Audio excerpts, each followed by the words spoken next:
Okay, today we're going to do sections 3.3 and 3.4. Now a lot of this should be reviewed to you from algebra. We're going to be working with the coordinate plane, equations of a line, slope, that kind of thing. So first we're going to talk about slope. Remember that slope of a line is the ratio of change between the y-axis and the x-axis. So we calculate slope by doing change in y, or y1 minus y2, over change in x over x1 minus x2.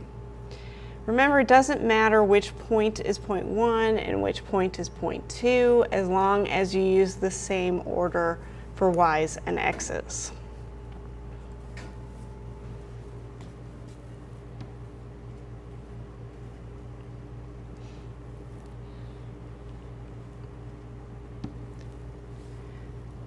Okay, we can classify the different slopes. A positive slope looks like this.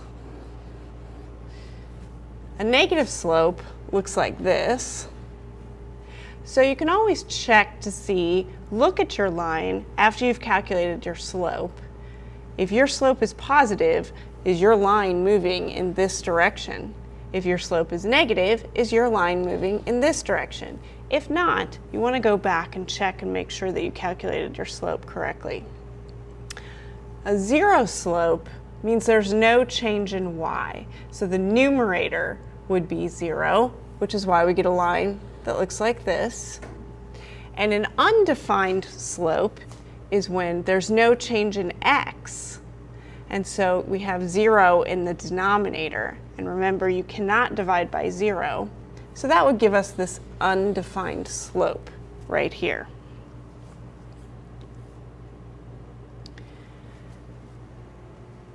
If you recall from algebra, parallel lines have equal slopes. So two non-vertical lines will have the same slope if they're parallel, or parallel lines will have the same slope as long as they're not vertical. Remember, vertical lines have no slope, and all vertical lines are parallel to each other. Non-vertical lines are perpendicular if their product of their slopes is -1. So if I have two lines intersecting and I calculate their slopes and I multiply them together and get -1, I know that those slopes are perpendicular. For example, the slope of line L is 4, and the slope of line P is -1/4. If I take 4 times -1/4, I get -4/4, or -1. Another way to look at this is if the slopes are opposite in sign, one is positive, one is negative, and they're reciprocals of each other. This is 4/1, this is -1/4. So these are opposite reciprocals, and therefore I know that those lines are perpendicular because their slopes multiply to give me -1 and are opposite reciprocals.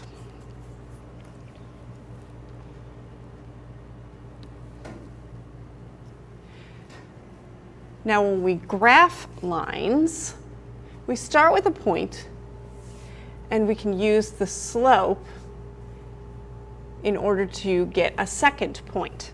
Remember, we learned in geometry that 2 points determine a line. So all I need is 2 points to be able to draw my line. So here we're going to start with point A, which is at -3, 0. Then I know that my line is going to be perpendicular to line CD. So if I can find the slope of CD, I can use the opposite reciprocal to find the slope of my line that I need. Well, the slope of CD is going to be y minus y, so I'm going to use the y coordinates of CD. -3, oops, not 2, and 0. to have -3 minus 0, and the x-coordinates on the bottom, -2 and 2.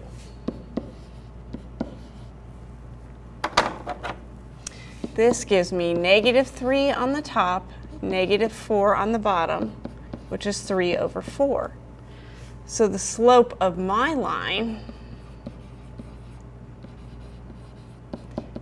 is going to be the opposite reciprocal because we want it to be perpendicular to line CD. So it's going to be negative since this is positive, and I'm going to flip and get -4 over 3.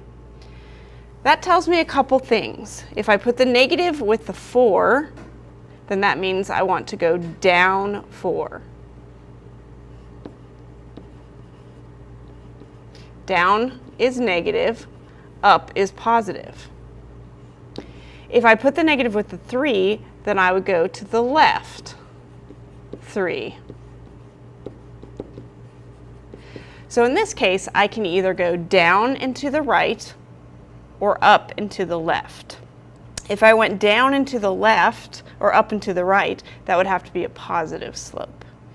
So I'm going to choose to go down 4 and to the right 3. So I'm going to count here for my next point. I'm starting here, and I'm going to go down 1, 2, 3, 4, and then over to the right 3. 1, 2, 3 for my next point. And then I can go ahead and fill in my line.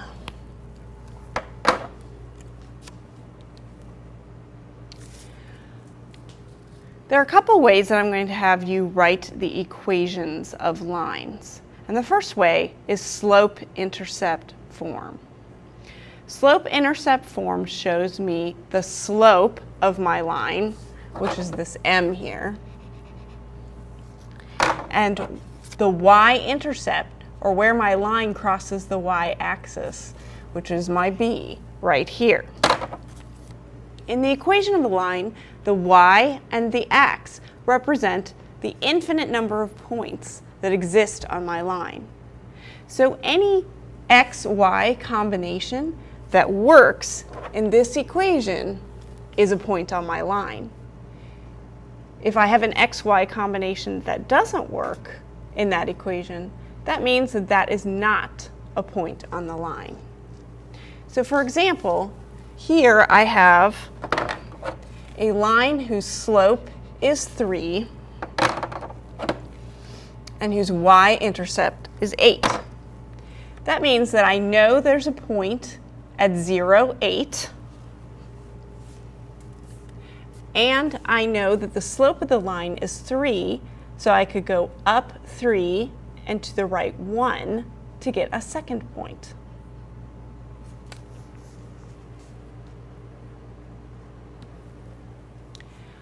Point slope form is helpful when I don't know the y-intercept, but I know the slope and I know 2 points. If I know 2 points on the line, I can easily calculate the slope.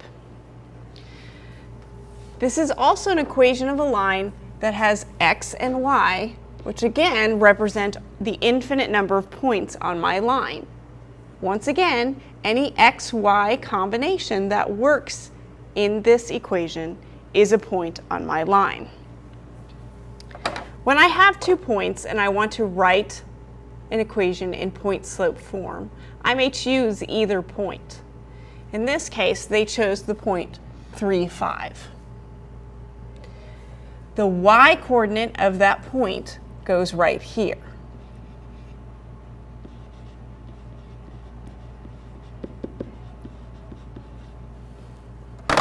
The slope goes right here, and the x-coordinate of my point goes here. So point-slope form is y minus the y-coordinate of my point equals the slope times x minus the x-coordinate of my point. Remember, in point-slope form, anything in black stays the same all the time, stays y minus equals so forth. The colored y1, m, and x1 are the things that you fill into the equation using your point and your slope.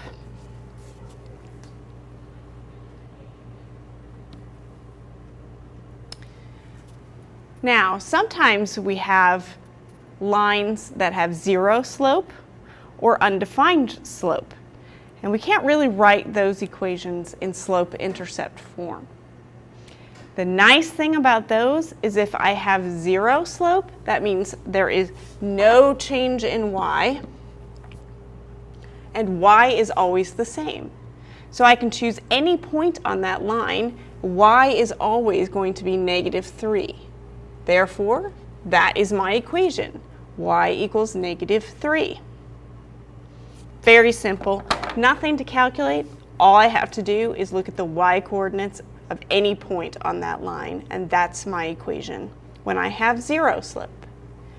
When I have no slope, so 0 is in the denominator, there is no change in x. That means x is always the same on every point on that line. On this particular line, the x is always -2, which is my equation, x equals -2. Once again, very simple.